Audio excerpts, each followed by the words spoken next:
أعوذ بالله من الشيطان الرجيم بسم الله الرحمن الرحيم رب اشرح لي صدري ويسر لي أمري واحلل عقدة من لساني يفقه قولي رب زدنا علما اللهم فقهنا في الدين اللهم إني أسألك الفهم النبيين وحفظ المرسلين والمقربين اللهم صل على محمد وعلى آل محمد۔ السلام علیکم ورحمۃ اللہ وبرکاتہ۔ آج ہم آیت نمبر 28 اور اس کے آگے پڑھیں گے انشاءاللہ۔ سورہ آل عمران آیت نمبر 28۔ لا یتخذی، نہ بنائے، المؤمنون مومن، الکافرین کافروں کو، اولیاء دوست، من دونی سوائے، المؤمنین مومنوں کے۔ یتخذی کا روٹ ہے حمزہ خا ذال، ٹیک، اڈاپٹ، اختیار کرے۔ اتخذ یتخذ اتخاذ سے ہے، اور اولیاء ولی کی جمع ہے، اور ولی کہتے ہیں کارساز، حمایتی، مددگار، جس کی طرف ضرورت کے وقت رجوع کیا جائے۔ ولی کا معنی ہم ڈیٹیل میں سمجھیں گے تاکہ ہم اس آیت کو ٹھیک سے سمجھ سکیں۔ اکثر اس لفظ کا معنی کیا جاتا ہے فرینڈ یا دوست، لیکن یہ صرف فرینڈ یا دوست کا معنی نہیں دیتا، بلکہ اس کا معنی بہت گہرا اور وسیع ہے۔ اصل روٹ میننگ اس لفظ کا بیسک آئیڈیا جو ہے، دو چیزوں کا اتنے قریب اور اٹیچڈ ہو جانا کہ وہ لگ بھگ ایک ہی نظر آئے۔ جیسے اونٹ کی سیڈل، اونٹ کی سیڈل ہمیشہ اونٹ کے ساتھ لگی رہتی ہے۔ جیسے لگاتار بارش، جو ایک بارش کے بعد دوسری بارش آتی رہتی ہے، یعنی کانسٹنٹ اٹیچمنٹ، کنٹینیوس ایسوسیشن۔ اور اس کا ایک معنی بنتا ہے اتھارٹی یا کنٹرول، یعنی کسی کو اتنی اتھارٹی یا کنٹرول دے دینا کہ وہ آپ کے ڈیسیجنز لینے لگے، وہ آپ کو بتانے لگے کہ آپ کیا کرو یا کیا نہ کرو، کسی کے معاملات یا ڈیسیجنز کو اپنے کنٹرول میں لے لینا۔ اگر گھر میں کوئی شخص ایسا ہو جو ڈیسائیڈ کرے کہ ہم کہاں رہیں گے، کون سا روم کس کا ہوگا، ڈنر میں کیا بنے گا، تو وہ ایک سینس میں ولی بن گیا ہے، یعنی اتھارٹی اور کنٹرول اس کے پاس ہے۔ جیسے ہم نے پیچھے بھی پڑھا تھا قرآن میں قرض کی آیت میں، جہاں پہ بتایا گیا تھا کہ اگر کوئی کمزور شخص ہے یا کوئی دماغ سے کمزور ہے یا کوئی بچہ چھوٹا ہے جو قرض لینا چاہتا ہے، تو اس کا ولی املا کرائے گا۔ تو یہ ولی جو ہوتا ہے وہ ایسا شخص جو گارجین ہو۔ تو اس میں کیئر ٹیکر کا بھی معنی آتا ہے، لیگل گارجین کا بھی معنی آتا ہے، ڈیسیجن میکر کا بھی معنی آتا ہے، اور ایسا شخص جو آپ کو پروٹیکشن یا سپورٹ دے۔ ولی کا مطلب یہ بھی ہوتا ہے کہ جو سب سے زیادہ حق رکھتا ہو یا سب سے زیادہ قریبی ہو۔ سورہ البقرہ آیت نمبر 144 میں ہم نے کیا پڑھا تھا؟ فَوَلِّ وَجْهَكَ شَطْرَ الْمَسْجِدِ الْحَرَامِ، پس اپنا چہرہ مسجد الحرام کی طرف پھیر لی۔ وہاں بھی یہ لفظ آیا تھا فَوَلِّ، سیم روٹ ہے، اور وہاں سے بھی یہی کہا جا رہا تھا کہ اپنا فوکس، اپنا ڈائریکشن مسجد الحرام کی طرف کر لو۔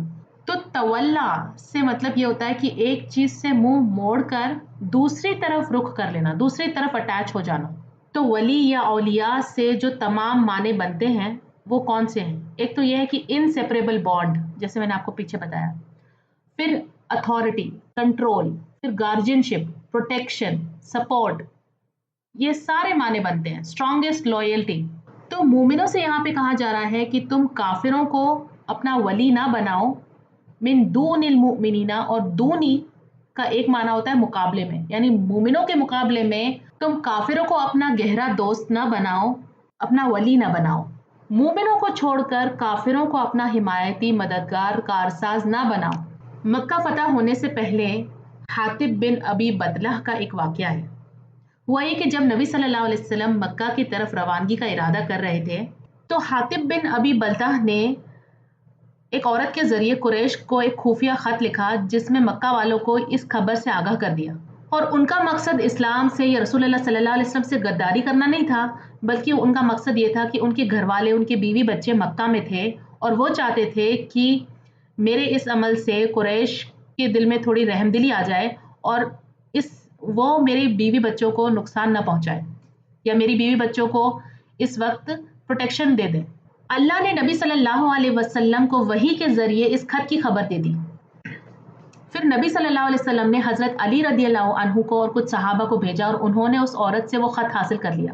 جب حاطب کو بلایا گیا اور نبی صلی اللہ علیہ وسلم نے پوچھا کہ یہ تم نے کیا کیا حاطب، تو انہوں نے عرض کیا کہ یا رسول اللہ صلی اللہ علیہ وسلم، میرے بارے میں جلدی فیصلہ نہ کیجیے، میں قریش کے اصل نسب میں سے نہیں ہوں، اور باقی مہاجرین کے رشتہ دار مکہ میں موجود ہیں جو ان کے گھر والوں کی حفاظت کرتے ہیں، اور میرا وہاں کوئی نہیں ہے، اس لیے میں نے چاہا کہ میں قریش کی اگر اس طرح سے مدد کر دوں گا تو اس کے ذریعے ہو سکتا ہے کہ وہ میرے بیوی بچوں کو، میرے گھر والوں کو جنگ کے دوران حفاظت دیں۔ لیکن کیونکہ یہ صحابی جنگ بدر میں رسول اللہ صلی اللہ علیہ وسلم کے ساتھ مسلمانوں کے ساتھ تھے، تو نبی صلی اللہ علیہ وسلم نے اس غلطی پر انہیں معاف کر دیا۔ تو اس آیت میں اس واقعے کی طرف اشارہ ہے کہ مسلمانوں کو چھوڑ کر تم کافروں کو اپنا دوست نہ بناؤ، اپنا حمایتی، اپنا مددگار نہ بناؤ اپنے ایسے معاملوں میں۔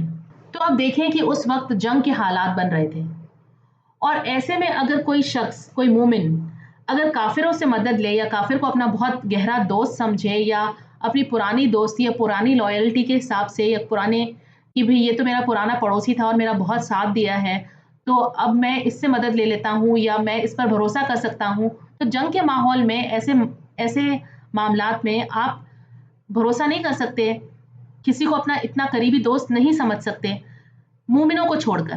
اس زمانے میں قبیلہ، نسب یہ بہت بڑی بات ہوا کرتی تھی، لوگوں کی پہچان ہوا کرتی تھی، ان کا قبیلہ، ان کے لوگ، ان کے ماں باپ، ان کا خاندان۔ آپ دیکھیں آج کے زمانے میں جس طرح سے ہم ایک نیوکلیر فیملی میں رہتے ہیں، اپنے دیش سے دور رہتے ہیں، یا دیش میں بھی الگ الگ سٹیز میں رہتے ہیں، لوگ جب ہم سے پوچھتے ہیں کہ آپ کون ہیں تو ہم اپنا نام بتاتے ہیں، زیادہ سے زیادہ ہم اپنی جگہ بتاتے ہیں جہاں سے ہم آئے ہوئے ہوتے ہیں، اور ہم اپنا پروفیشن بتاتے ہیں، اور بس بات وہاں ختم ہو جاتی ہے، یہی ہماری پہچان ہے۔ لیکن اس زمانے میں جب کبھی کوئی شخص آ کر پوچھتا تھا کہ تم کون ہو، اور وہ شخص بتاتا تھا کہ میں اس قبیلے سے ہوں اور یہ میرے باپ دادا ہیں اور یہ میری پہچان ہے، تو لوگ آئیڈینٹیفائی کر لیتے، اچھا وہ شخص، اچھا تم اس کے قبیلے سے ہو، اچھا تم ان کی اولاد ہو، یعنی آپ کی پہچان ہی آپ کا قبیلہ، آپ کا نسب ہوا کرتی تھی۔ جیسے آج بھی کمیونٹی میں جب کوئی بزرگ کسی کو پہچاننے کی کوشش کرتا ہے تو وہ اس کے خاندان سے پہچانتا ہے کہ اچھا تم اس کی بیٹی ہو، اچھا تم اس کے داماد ہو، یعنی اس طرح سے پہچان ہوتی ہے۔ آج کے زمانے میں جب ہم دیکھتے ہیں تو بچے اسکول سے آتے ہیں، پھر اسکول کا ہوم ورک کرتے ہیں، پھر اپنا کچھ کام کرتے ہیں، پھر ٹیب موبائل دیکھتے ہیں، اسی طرح سے ماں باپ اپنے کاموں میں بزی ہوتے ہیں، ایک دوسرے کے ساتھ بہت کم وقت گزارتے ہیں، وہ بانڈنگ اتنی مضبوط نہیں ہوتی جس طرح سے پہلے ہوا کرتی تھی، لوگ وقت گزارتے تھے ایک ساتھ، بچے ساتھ کھیل کر بڑے ہوا کرتے تھے، شام کے وقت بڑے بزرگ ساتھ میں بیٹھ کر بات چیت کیا کرتے تھے، ایک بانڈ ہوا کرتا تھا، ایک دوسرے سے اٹیچمنٹ ہوا کرتا تھا۔ یعنی قبیلہ یا کوئی خاندان یا پڑوسی، یہ ایک بہت گہرا بانڈ ہوا کرتا تھا اس زمانے میں۔ انسان کا قبیلہ اس کی آئیڈینٹی ہوتا تھا، وہ اس کے لیے مر مٹنے کے لیے تیار ہو جاتے تھے۔ اور پھر جب اسلام آیا اور اسلام نے ہزاروں سالوں کے کلچر کو چیلنج کر دیا، اسلام نے کہا تمہارا ایمان سب سے اسٹرانگ بانڈ ہے تمہارا، اگر کوئی لا الہ الا اللہ کہہ دیتا ہے تو اس کے بعد کسی بھی وہ گاؤں سے ہو، کسی بھی قبیلے کا ہو، دوسری کسی بھی قوم کا ہو، تو اس کے ساتھ تمہارا رشتہ اس ٹرائبل رشتے سے بھی زیادہ اسٹرانگ ہے جسے تم اور تمہارے بزرگ ہزاروں سال سے پکڑے ہوئے تھے۔ اور یہ کوئی آسان بات نہیں تھی، لیکن ایسا ہوا، اللہ نے مومنوں کے دلوں میں ایسی محبت ڈالی کہ لوگ ایک دوسرے کے لیے اتنے قریب ہو گئے کہ رسول اللہ صلی اللہ علیہ وسلم کے لیے اور ایک دوسرے کے لیے جان دینے تک کے لیے تیار ہو گئے۔ اور رسول اللہ صلی اللہ علیہ وسلم اور صحابہ جب حدیبیہ گئے تھے، جو حدیبیہ کا واقعہ ہوا تھا، کچھ روایت کے مطابق 1600 یا 1800 لوگ صحابہ ان کے ساتھ تھے، وہ حج کے لیے نکلے تھے، لیکن حج نہیں کر سکے تھے، حدیبیہ پر رک گئے تھے۔ مکہ سے جو نیگوشیٹرز آئے تھے یہ کہنے کے لیے کہ اس سال حج مت کرو، انہوں نے دیکھا کہ سلمان الفارسی بھی یہاں ہیں، سہیب الرومی بھی یہاں ہیں، بلال حبشی بھی یہاں ہیں، تو وہ لوگ حیران رہ گئے کہ ایک شخص اس قبیلے کا ہے، ایک شخص اس علاقے کا ہے، یہ سارے الگ الگ لوگ ہیں، الگ الگ قبیلے سے ہیں، یہ ایک ساتھ کیسے ہیں؟ ان میں سے ایک نیگوشیٹر نے کہا کہ ہم سب ایک ہیں، ہم قریش ہیں، ہم ایک ہیں، ہم ایک ٹرائب ہیں، ہم سب اکٹھے ہیں، اور تمہارے آس پاس یہ ہر قسم کے لوگ ہیں، جنگ اگر شروع ہوگی تو یہ سارے بھاگ جائیں گے، یہ تمہارا ساتھ دینے والے نہیں۔ یہ بات سن کر صحابہ اکرام بہت غصے میں آ گئے، لیکن وہ نیگوشیٹرز اس بات کو سمجھ گئے تھے کہ یہ رشتہ ٹرائبل یونٹی کا نہیں ہے، یہ ایمان کا رشتہ ہے۔ پھر جب وہ نیگوشیٹرز واپس گئے تو انہوں نے لوٹ کر اپنی قوم سے کہا کہ تم لوگ انہیں ہرا نہیں سکو گے، تمہارے پاس ہو سکتا ہے بہت زیادہ ہتھیار ہو، بہت زیادہ پیسہ ہو، بہت زیادہ طاقت ہو، میں نے بہت سے بادشاہوں کے دربار دیکھے ہیں، لیکن جو عزت اور محبت محمد صلی اللہ علیہ وسلم کے صحابہ میں ہے وہ میں نے کہیں نہیں دیکھی۔ جب نبی صلی اللہ علیہ وسلم وضو کیا کرتے تھے تو ان کے چہرے سے جو پانی ٹپکا کرتا تھا، صحابہ ان قطروں کو لینے کے لیے ایک دوسرے کے اوپر جھک جاتے تھے۔ وہ لوگ نبی صلی اللہ علیہ وسلم کے لیے جان دینے کے لیے تیار تھے۔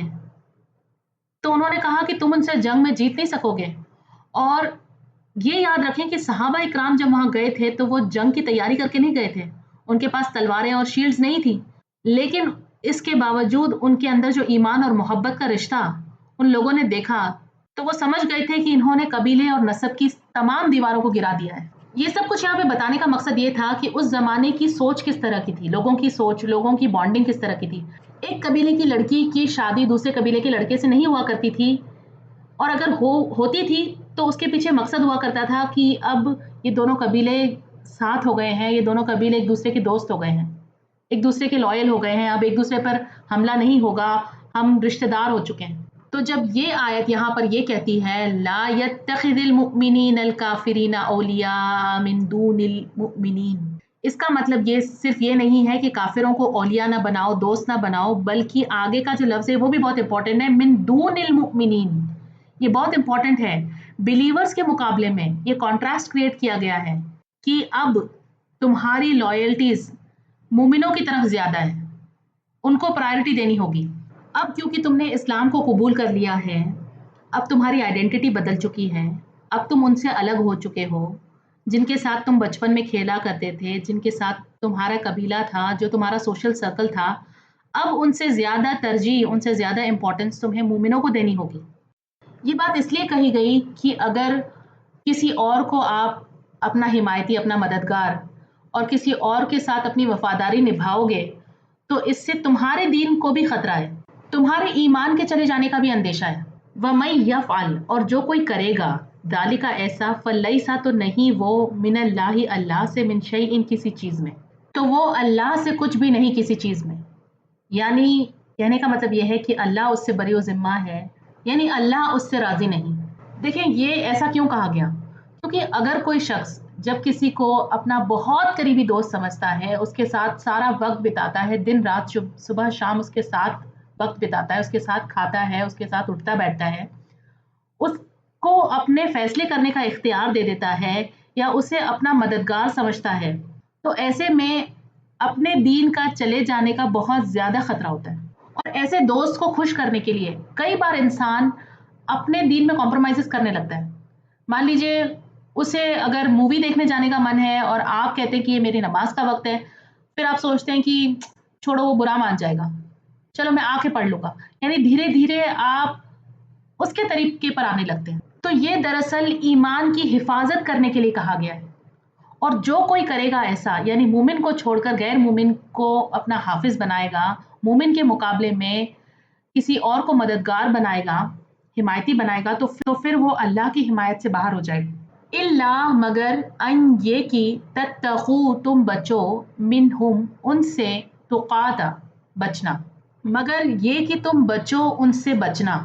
اس کا مطلب یہ ہے کہ اگر کسی انسان کو ظاہری طور پر کوئی خطرہ ہے، کوئی دشمن ہے، اور اس سے بچنے کے لیے کچھ دیر کے لیے اسے ان کی دوستی بتانی پڑے کہ میں تمہارے ساتھ دوست ہوں یا میں تمہارا الائنس ہوں، اور اس سے اس کی جان بچ جائے، تو وہ کچھ دیر کے لیے کر سکتا ہے، اور یہ ایک ایکسیپشن کیس ہے، ایسے کیس میں اللہ تمہیں نہیں پکڑے گا۔ مثال کے طور پر اگر کوئی ریفیوجی بھاگ رہا ہو اور کچھ لوگ اس کے پیچھے پڑے اور اس کا خون کرنا چاہتے ہو، اور وہ کسی گھر کا دروازہ کھٹکھٹائے اور دروازہ کھلے اور وہ پوچھے کیا تم مسلم ہو، اور وہ کہے نہیں، تاکہ اس کی جان بچ جائے، تو ایسی مجبوری کی صورت میں اللہ نے الاؤ کیا ہے، وہ ایسی کنڈیشن میں تمہیں نہیں پکڑے گا۔ یہ ایکسیپشن کنڈیشنز ہیں، یعنی اگر کوئی ایکسٹریم سچویشن ہو جہاں انسان کو بہت زیادہ پروٹیکشن کی ضرورت ہو تو یہ رخصت دی گئی ہے۔ وَيُحَذِّرُكُمْ، اور وہ ڈراتا ہے تمہیں، حذر یحذر تحذیر، کسی کو ڈرانا، محتاط کرنا، ڈراتا ہے تمہیں اللہ تعالیٰ نفسہ، اپنی ذات سے، وَإِلَى اللَّهِ، اور طرف اللہ ہی کے، المصیر، پلٹنا ہے، لوٹنا ہے۔ مصیر صاد یا را اس کا روٹ ہے، سورا یسیرو سے ہے لوٹنا، پلٹنا، واپسی، یہ اس کے معنی ہیں۔ تو اس بات سے ہمیں یہ پتہ چلتا ہے کہ ہمیں اللہ کے سہارے رہنا ہے، بندوں کے سہارے نہیں رہنا، کیونکہ بندوں کا سہارا پروٹیکشن آج ہے، ضروری نہیں کہ کل بھی وہ ہمارے ساتھ دیں، اس دنیا میں بھی ضروری نہیں کہ وہ ساتھ دیں، اور آخرت میں تو کوئی کسی کا ساتھ نہیں دے گا۔ ہمیں اللہ کی طرف لوٹنا ہے اور اللہ کو فیس کرنا ہے۔ لیکن اس آیت کو کچھ لوگ غلط سمجھ لیتے ہیں، انہیں یہ لگتا ہے کہ اللہ تعالیٰ نے ہمیں نان مسلمز کے ساتھ کسی بھی قسم کا تعلق رکھنے سے منع کیا ہے۔ یہاں جس چیز کے بارے میں بات ہو رہی ہے وہ ہے گہری دوستی، یعنی ایسے تعلقات جو آپ کی زندگی کو، آپ کے دین کو متاثر کریں۔ تو سب سے پہلے ہم دیکھتے ہیں کہ کس طرح کے تعلقات اور رشتہ رکھنے کی ہمیں اجازت دی گئی ہے۔ سب سے پہلی بات تو یہ کہ ان کے ساتھ انسانی ہمدردی، اچھا برتاؤ، انسانیت کی بنیاد پر ان کے ساتھ سلوک، ان کے ساتھ انصاف، ان کو کسی چیز کی ضرورت ہے، مدد کی ضرورت ہے تو ان کی مدد کریں، ان کے ساتھ ہمدردی، محبت کا برتاؤ کریں، ان کے ساتھ اچھے اخلاق رکھیں، نرمی سے بات کریں، اگر وہ آپ کے گھر آئیں تو ان کی خاطرداری کریں، ان کی مہمان نوازی کریں۔ رسول اللہ صلی اللہ علیہ وسلم لوگوں کی بہت اچھی خاطرداری اور مہمان نوازی کیا کرتے تھے۔ ایک مشہور واقعہ ہے کہ ایک دفعہ ایک یہودی مہمان ان کے گھر آیا، آپ صلی اللہ علیہ وسلم نے اس کی خوب خاطرداری کی اور اس نے اتنا پیٹ بھر کے کھایا کہ اس کا پیٹ خراب ہو گیا۔ اس نے وہاں پر آرام کیا اور وہاں بستر خراب کر کے وہ وہاں سے چلا گیا۔ اس کے بعد وہ اپنا اسلحہ وغیرہ وہاں بھول گیا تھا، تو جب وہ واپس لینے آیا تو اس نے دیکھا کہ رسول اللہ صلی اللہ علیہ وسلم خود اس کا بستر صاف کر رہے ہیں، اور نبی صلی اللہ علیہ وسلم نے اسے کچھ نہیں کہا کہ تم نے یہ کیا کیا، اسے ذلیل نہیں کیا، اس کے ساتھ اسے ڈانٹا نہیں، اس کی بے عزتی نہیں کی۔ اس بات سے وہ بہت زیادہ متاثر ہوا اور اس نے اسلام قبول کر لیا۔ پھر تجارت، خرید و فروخت، لین دین، قرض لینا، قرض دینا، یہ سارے معاملات ہم ان کے ساتھ کر سکتے ہیں۔ نبی صلی اللہ علیہ وسلم کی وفات کے وقت ان کے اوپر ایک یہودی کا قرض تھا، آپ صلی اللہ علیہ وسلم نے اپنی زرہ اس کے پاس گروی رکھی ہوئی تھی۔ اس سے یہ پتہ چلتا ہے کہ آپ صلی اللہ علیہ وسلم اپنی زندگی کے آخری وقت تک نان مسلمز کے ساتھ تجارت اور معاملات کرتے رہے۔ مکہ والوں نے نبی صلی اللہ علیہ وسلم پر، ان کے صحابہ پر بہت سے ظلم و زیادتیاں کی، انہیں گھر سے نکال دیا، لیکن رسول اللہ صلی اللہ علیہ وسلم نے ان کے لیے بھی رحمت کا رویہ رکھا۔ جب مکہ فتح ہو گیا تو انہوں نے سب کو معاف کر دیا۔ ایک دفعہ جب مکہ میں قحط پڑا تو نبی صلی اللہ علیہ وسلم نے اپنے پاس سے ان کے لیے غلہ بھجوایا۔ جنگ بدر میں جو قیدی آئے تھے، مسلمانوں نے ان کے ساتھ کتنا اچھا سلوک کیا، یہاں تک کہ وہ خود بھوکے رہتے لیکن انہیں اچھے سے اچھا کھانے کو دیتے تھے۔ حضرت عمر رضی اللہ عنہ نان مسلمز کو، غریب محتاج لوگوں کو بیت المال میں سے وظیفہ دیا کرتے تھے۔ تو مسلمانوں کو اس بات سے روکا گیا ہے خاص طور پر کہ آپ لوگ ان سے اس طرح کی محبت اور اس طرح کے معاملات نہ کریں کہ آپ ان کے کفر پہ راضی ہو جائیں، غلط کاموں میں ان کا ساتھ دینے لگیں، دین کے معاملے میں ان پر اتنا بھروسہ کریں کہ وہ آپ کے دین کو نقصان پہنچانے لگیں۔ ایسی گہری دوستی سے منع کیا گیا ہے جو تمہارے دین پر اثر انداز ہونے لگے، کیونکہ بعض دفعہ دوستی اتنی گہری ہوتی ہے کہ دھیرے دھیرے اس کی سوچ، ان کے طور طریقے، ان کی عبادت کا طریقہ، یہ سب چیزوں کا اثر ہونے لگتا ہے دوسرے انسان پر۔ تو اللہ ہمیں یہ کہہ رہا ہے کہ ہر حال میں اپنے دین پر قائم رہو، اتنی گہری دوستی نہ کرو کہ تمہارے دین کو نقصان ہو، کیونکہ آخر کار تمہیں اللہ ہی کی طرف لوٹنا ہے، وہیں پر جانا ہے، اسی کو جواب دینا ہے۔ وَإِلَى اللَّهِ الْمَصِيرُ، اور اللہ ہی کی طرف تمہیں پلٹنا ہے۔ اس آیت کو پورا ایک بار دیکھ لیتے ہیں۔ اس میں یہ کہا جا رہا ہے کہ مومنوں کو چھوڑ کر کافروں کو اپنا گہرا دوست اور حمایتی نہ بنائیں، اور جو ایسا کرے گا اس کا اللہ سے کوئی تعلق نہیں، سوائے اس کے کہ تم ان سے بچاؤ کی صورت میں کوئی احتیاط اختیار کرو، اور اللہ تمہیں اپنے آپ سے ڈراتا ہے اور اللہ ہی کی طرف لوٹ کر جانا ہے۔ آیت نمبر 29، قل کہہ دیجئے، ان اگر تخفو تم چھپاؤ، اخفا یخفی اخفا، خفیہ بھی اسی سے چھپانا، خافا یا اس کا روٹ ہے ٹو ہائڈ، ٹو کنسیل، تخفو تم چھپاؤ، فی صدورکم تمہارے سینوں میں، یعنی جو راز تم نے اپنے سینوں میں چھپا رکھے ہیں، او تبدوہ یا تم ظاہر کرو اسے، ابدا یبدی ابدا، بنا ارادے کے کسی چیز کا ظاہر ہو جانا، یعلمہ اللہ، اللہ جانتا ہے اسے۔ دیکھیں پچھلی آیت میں جو گہری دوستی کی، حمایتی مددگار کی بات ہوئی تھی، تو یہ سارے جو رشتے ہوتے ہیں یہ کہاں ہوتے ہیں؟ دلوں میں ہوتے ہیں۔ تو دلوں میں، سینوں میں اگر تم ان باتوں کو چھپاتے ہو یا ظاہر کرتے ہو، اللہ سب کچھ جانتا ہے۔ اللہ تمہارے انٹینشنز بھی جانتا ہے، تمہارے موٹیوز بھی جانتا ہے، تمہاری لائلٹیز بھی جانتا ہے۔ انسان لوگوں سے چیزیں چھپا سکتا ہے، ان کو سٹوری بنا کر کنونس کر سکتا ہے، لیکن اللہ سے تو کچھ نہیں چھپا ہوا۔ اللہ یہ بھی جانتا ہے کہ تمہارے اندر کیا ہے اور تم باہر کیا ظاہر کر رہے ہو سکتا ہے کہ تم باہر کچھ اور دکھا رہے ہو، اندر کچھ اور ہے۔ یہ ساری باتیں اللہ جانتا ہے۔ پھر فرمایا وَيَعْلَمُ، اور وہ جانتا ہے، مَا فِي السَّمَاوَاتِ، جو آسمانوں میں ہے، وَمَا فِي الْأَرْضِ، اور جو زمین میں ہے۔ زمین و آسمان کے سارے رازوں سے وہ واقف ہے، سب کچھ وہ جانتا ہے۔ تمہارے اعمال، تمہاری باتیں، تمہاری نیتیں، سب کچھ اوپر اٹھایا جا رہا ہے اللہ کے پاس۔ واللہ، اور اللہ تعالیٰ، علی کلی، اوپر ہر چیز کے، شیئن، ہر چیز کے، قدیر، قدرت رکھنے والا ہے۔ قدیر کا ایک معنی قدرت سے ہے، یعنی طاقت، اس کے پاس پوری پاور ہے، آل پاورفل، ہر چیز اس کے قبضے میں ہے۔ اور دوسرا معنی میجرمنٹ سے بنتا ہے۔ قدیر کا، قدرت کا ایک معنی بنتا ہے اللہ کے میجرمنٹ میں ہے، یعنی اللہ جانتا ہے کہ تم نے کتنے جھوٹ بولے ہیں، کتنا کچھ دل میں چھپا رکھا ہے، کتنے اچھے عمل کیے، کتنے برے عمل کیے، ہر چیز کا میجرمنٹ ہے اس کے پاس۔ اور اس کے پاس اس بات کی قدرت ہے کہ وہ تمہیں فوراً پکڑ لے، فوراً تمہیں سزا دے دے، لیکن اس نے تمہیں مہلت دے رکھی ہے، ایک وقت تک کی مہلت دے رکھی ہے، اور پھر ایک وقت آئے گا جب وہ تمہیں پکڑے گا، تمہارا حساب ہوگا۔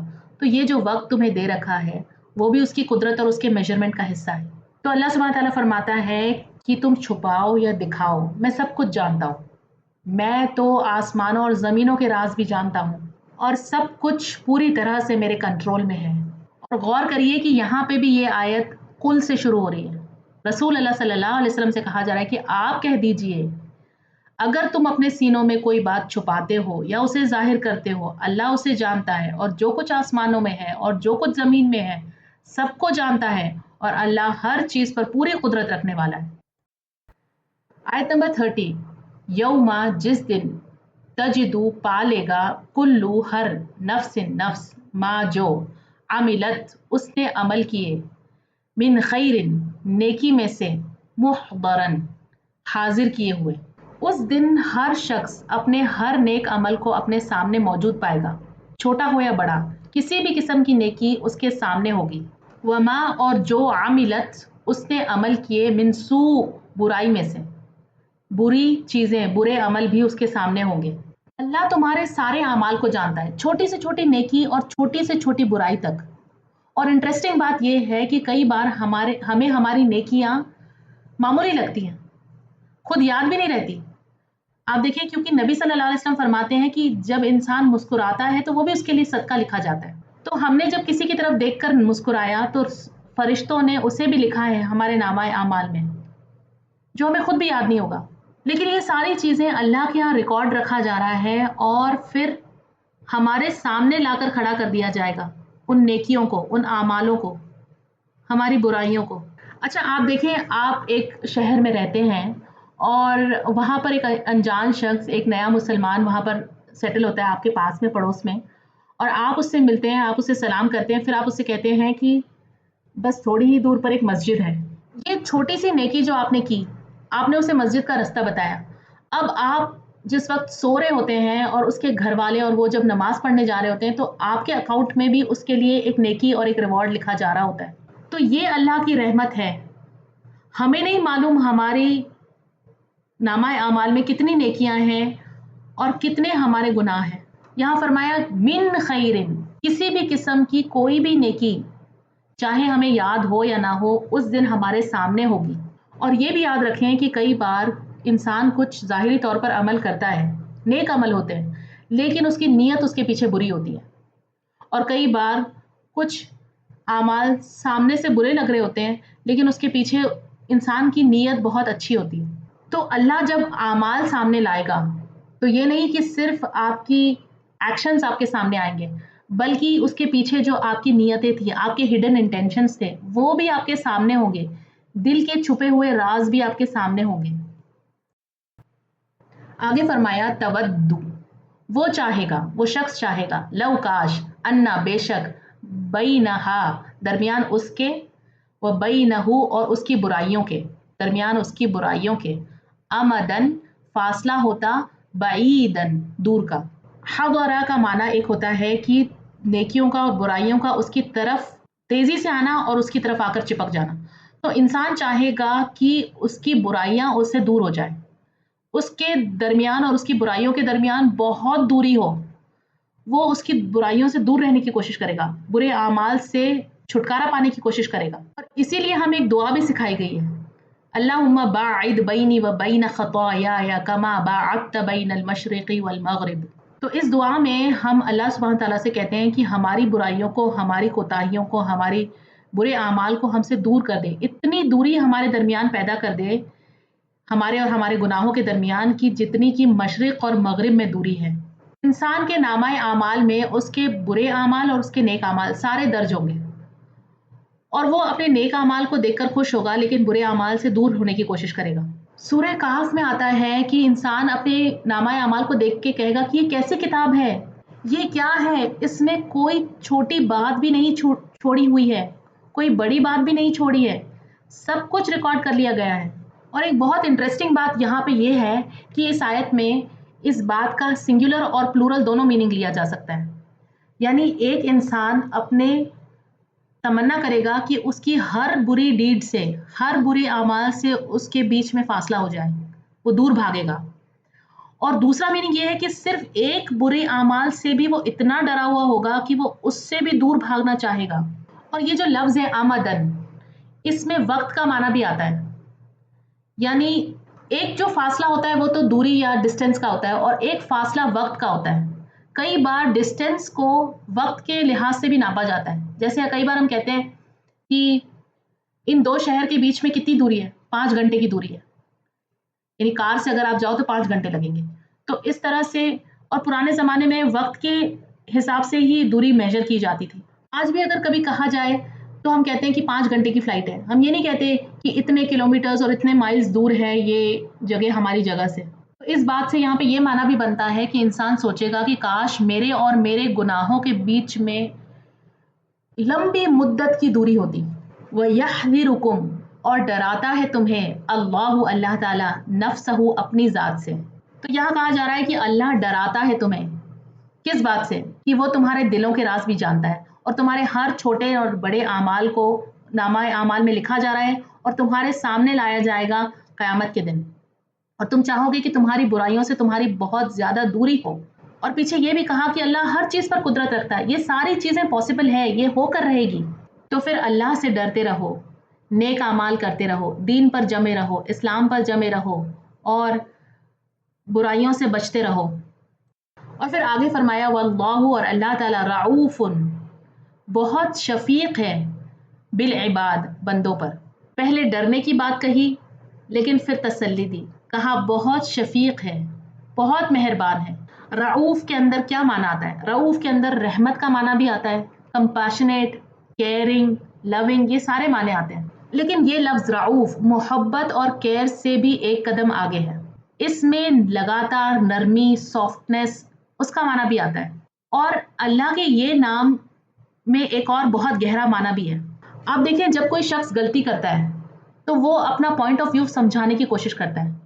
اور جیسے ایک تھراپسٹ ہوتا ہے، جب آپ اس کے پاس جاتے ہیں اور اپنی پرابلمس بتاتے ہیں کہ میں ایسی ہوں اور میں یہ غلطی کرتی ہوں، تو وہ آپ کو ہر اینگل سے سمجھتا ہے اور آپ کو سمجھنے کے بعد آپ کو بتاتا ہے کہ نہیں ایسا تو ٹھیک ہے، میں سمجھ رہا ہوں کہ آپ ایسا کیوں ہوتا ہے آپ کے ساتھ.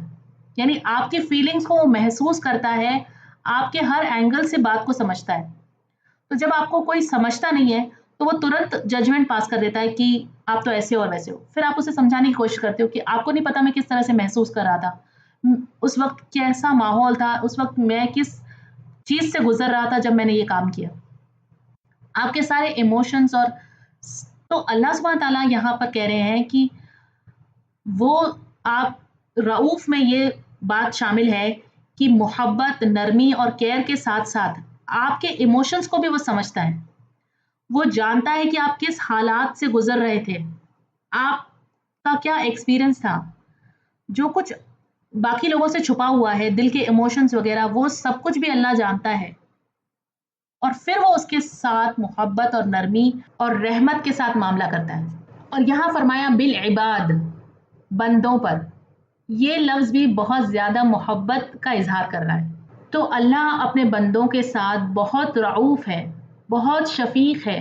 سبحان اللہ، الحمدللہ. اس آیت میں اللہ سبحانہ تعالیٰ ہمیں کہتا ہے کہ تم مجھ سے ڈرو، اور پھر اپنی ایسی صفات بتاتا ہے جس میں اس کی محبت، اس کی نرمی، اس کی کیئر سب کچھ شامل ہے. الحمدللہ. آج کا لیسن یہاں پہ ختم ہوتا ہے. سبحانک اللہم و بحمدک نشہد ان لا الہ الا انت نستغفرک ونتوب الیک. Dear brothers and sisters, if you found this video beneficial, please share with others and be part of Sadaqah Jariyah. Jazakumullahu khairan katheera. Assalamu alaikum wa rahmatullahi wa barakatuh.